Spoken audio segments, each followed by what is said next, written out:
తల్లి చెల్లి అంటూ నా కుటుంబాన్ని ఎక్కడ పడితే అక్కడ ఇదే చంద్రబాబు మాట్లాడుతా ఉన్నా. ఆశ్చర్యం నిజంగా అడుగుతా ఉన్నా. ఇదే మంచి చంద్రబాబు నేను సూటిగా చంద్రబాబు అడుగుతా ఉన్నా. అయ్యా నీకు కుటుంబాలు ఉన్నాయి, నాకు మా కుటుంబంలో విభేదాలు ఉండొచ్చు, కానీ నువ్వు పెట్టే పోస్టులు కానీ నువ్వు చేసే క్రూరమైన రాజకీయాలు కానీ ఎవడు చేయడు, ఒక్క నీలాంటి దుర్మార్గుడు అయితే తప్ప. ఇదే చంద్రబాబు నాయుడు అడుగుతాను నేను. నా చెల్లెల మీద షర్మిల మీద ఇదే Chandrababu Naidu Hyderabad Jubilee hills road number 36 లో ఈయన బావమరిది బాలకృష్ణ లోకేష్ మామ ఈయన సొంత టవర్ ఎన్బికే బిల్డింగ్స్ నుంచి వెబ్సైట్లలో తప్పుడు రాతలు రాయించి ప్రచారం గతంలో చేయలేదా?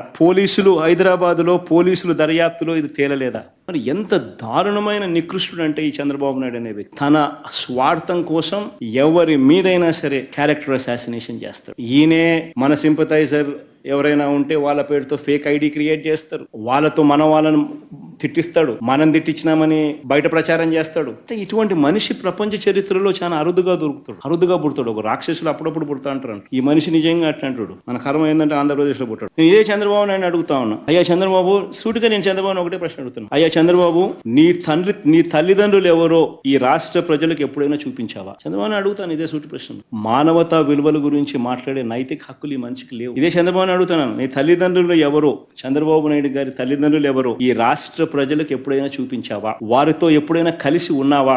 రాజకీయంగా నువ్వు ఎదిగిన తర్వాత నువ్వు కనీసం మీ ఇంటికి తీసుకువచ్చి 2 పూటల భోజనం పెట్టి వారిని సంతోషంగా పంపించావా? కనీసం వాళ్ళిద్దరూ కాలం చేస్తే కనీసం తలకొరివైనా పెట్టేవా వాళ్ళకు? నేను చంద్రబాబు నాయుడు ప్రశ్న అడుగుతాను. ఇలాంటి మానవతా విలువలు ఏమాత్రం లేని వ్యక్తి ఈ చంద్రబాబు. రాజకీయాల కోసం ఏమైనా చేస్తాడు, ఏ గడ్డైనా తింటాడు, ఏ అబద్ధమైన ఆడతాడు, ఏ మోసమైనా చేస్తాడు. ఇలాంటి వ్యక్తితో యుద్ధం చేస్తా ఉన్నాం. రాష్ట్ర ప్రజలందరికీ కూడా నేను కోరేది ఒకటే, ఈ యుద్ధంలో రాష్ట్ర ప్రజలందరూ కూడా అప్రమత్తంగా ఉండాలని చెప్పి కోరుతాను.